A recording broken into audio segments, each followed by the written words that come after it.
জামায়াতের এমপি আমির হামজার বিরুদ্ধে গ্রেপ্তারি পরোয়ানা, মানহানিকর মন্তব্যের মামলায় আদালতের নির্দেশ।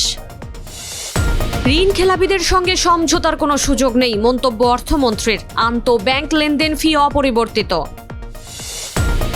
দেশজুড়ে একযোগে এসএসসি ও সমমানের পরীক্ষা শুরু, ঝুঁকিপূর্ণ 5টি কেন্দ্রে পরিদর্শন শিক্ষামন্ত্রীর।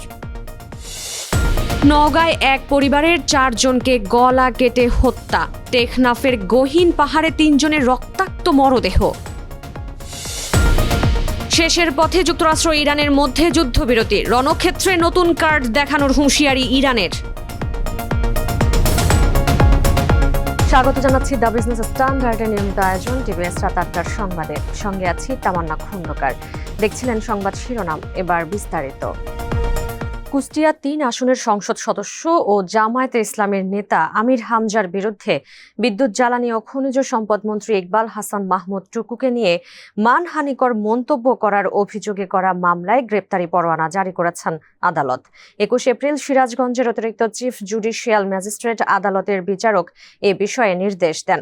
এর আগে আমির হামজাকে আদালতে হাজির হওয়ার জন্য সমন জারি করা হয়েছিল, তবে তিনি নির্ধারিত তারিখে আদালতে উপস্থিত না হওয়ায় তার বিরুদ্ধে গ্রেপ্তারি পরোয়ানা জারির আদেশ দেন বিচারক।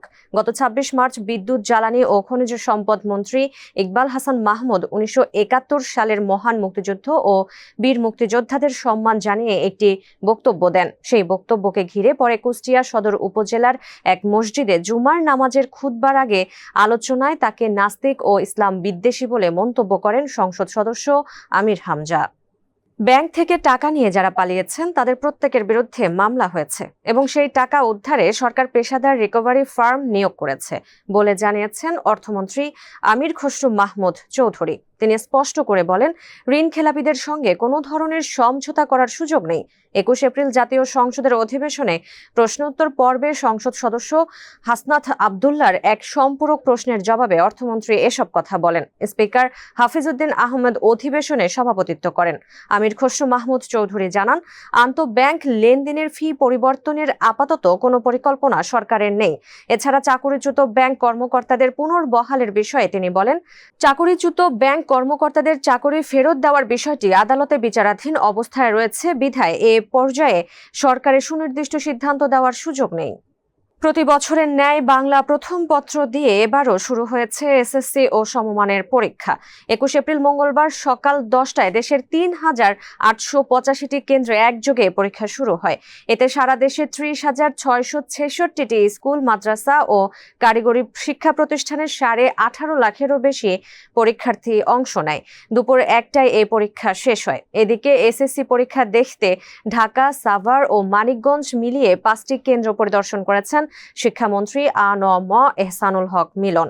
পরে তিনি রাজধানীর সেগুনবাগিচায় আন্তর্জাতিক মাতৃভাষা ইনস্টিটিউটে এক সংবাদ ব্রিফিংয়ে 5 কেন্দ্র পরিদর্শনের চিত্র তুলে ধরেন। বলেন, কেবল একটি কেন্দ্রে এক ছাত্র আরেকজন ছাত্রের খাতা দেখছিল, যা নিয়ে সমাধান করা হয়েছে।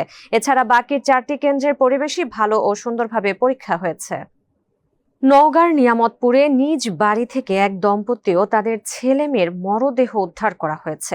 21 এপ্রিল সকাল 8টার দিকে উপজেলার বাহাদুরপুর গ্রামে নিজ বাড়ি থেকে তাদের মরদেহ উদ্ধার করে পুলিশ। মৃতের বাবা নমির হোসেন জানান, তার ছেলে হাবিবুর রহমান, ছেলের স্ত্রী পপি খাতুন, নাতি 10 বছর বয়সী পারভেজ হোসেন ও নাতনি 3 বছর বয়সী সাদিয়া খাতুন রাতে খাবার খেয়ে ঘুমিয়ে পড়েন। সকালে ফজরের নামাজ পড়ার জন্য উঠলে হাবিবুরের ঘরের দরজা খোলা দেখেন তিনি। ডাকার পরও কোনো সাড়া না পেয়ে ঘরে গিয়ে তাদের মরদেহ দেখতে পান। জমি জমা নিয়ে বিরোধের জেরে এই হত্যা বলে ধারণা তার। এদিকে কক্সবাজারের টেকনাফ উপজেলার গহীন পাহাড় থেকে 3 জনের রক্তাক্ত মরদেহ উদ্ধার করেছে পুলিশ। 21 এপ্রিল সকাল 10টার দিকে উপজেলার বাহারছড়া ইউনিয়নের পাহাড় উত্তর শিলখালী এলাকার দুর্গম পাহাড় থেকে মরদেহ উদ্ধার করা হয়। প্রাথমিকভাবে পুলিশের ধারণা, অপহরণ ও মানব পাচারকে কেন্দ্র করে হত্যার এই ঘটনা। যুক্তরাষ্ট্র ইরান যুদ্ধবিরতির মেয়াদ শেষ হচ্ছে 22 এপ্রিল, যদিও এখন পর্যন্ত কোনো সমঝোতায় পৌঁছাতে পারেনি দুপক্ষ।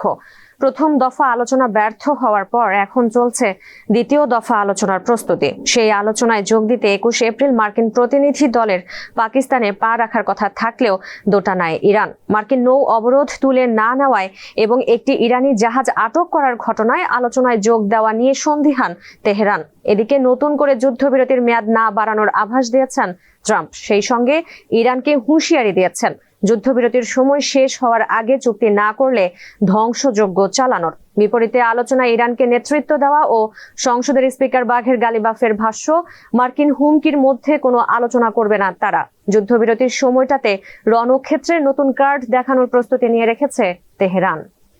দর্শক, এই ছিল টিভিএস রাত ৮টার সংবাদে। এতক্ষণ সাথে থাকার জন্য ধন্যবাদ সবাইকে।